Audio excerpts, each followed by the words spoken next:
as we come out of this next 16 months, prices will come back up. There was a statistic from Statistics Canada saying that there was 14,120 people that moved to Ottawa during COVID interprovincially. So we're the second highest of interprovincial migration to the city. So we've got that uptick. Again, we've still got that our population growing.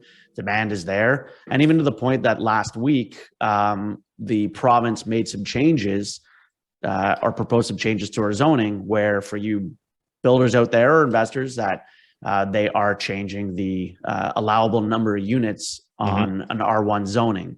So they're actually up zoning, meaning that for an R1, which is a regular residential, you can only put a maximum of 2 units. So your family home and maybe a secondary unit.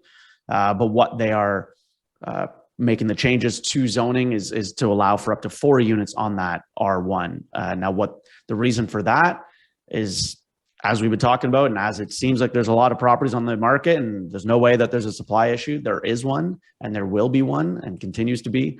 But it's to spur development in a lot of the major cities like Ottawa. And they're actually looking at decreasing and eliminating development fees on rentals, on affordable housing, things like that. So there are a number of programs that are still being released to target and increase the supply that's out there, because it's not just something that we keep saying, but that even the provincial government and federal government do know that we have a supply issue. So all that to say is that if you are thinking about buying and those payments can fit your budget, it still is over the next year a good time to purchase, even if the rates are high. Focus on the payment and look at short-term money for when rates start coming back down, and you can take advantage of getting a property at a discount right now. Yeah, it's called the More Homes Built Faster Act. Yeah, I'm looking at it right now. Aptly named. Yeah. So I'll just read the key points here. Basically, what Dave said: creating a new attainable housing program to drive the development of housing. Sites across all regions of Ontario will be considered, including those in the north, central, east, and southwest regions. Increasing the non-resident speculation tax from 20% to 25% to deter non-resident investors from speculating, et cetera, et cetera. Freezing and reducing government charges to spur new home construction and reduced cost of housing. Building more density near transit, unlocking innovative approaches to design and construction, and removing red tape to get shovels in the ground faster. Increasing consumer protection measures for home buyers, and consulting on ways to help more renters become homeowners. So, it sounds delicious. Mm-hmm.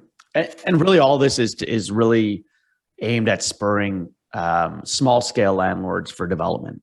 And I've touched on it before, but a lot of people don't realize is the cost of development is astronomical.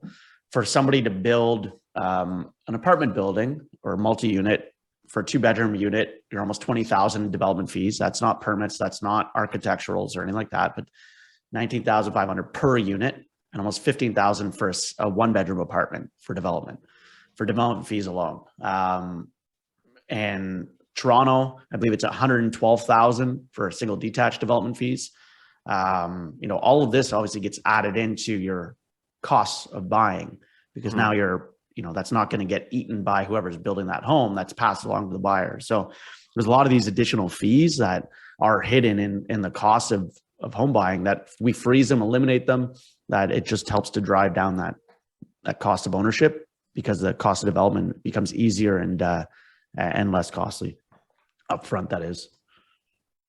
So I'm excited to see what this rollout of these zoning changes look like, and if there's any pushback on them as well. Well, I think what's really great about this is, as we say on the show, especially me saying nothing happens, nothing is happening. This is something that actually happened.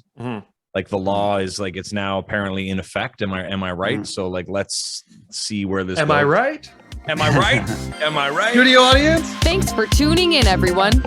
We hope you enjoyed today's episode. Please remember to like, share, comment, and subscribe, because we'd really like that.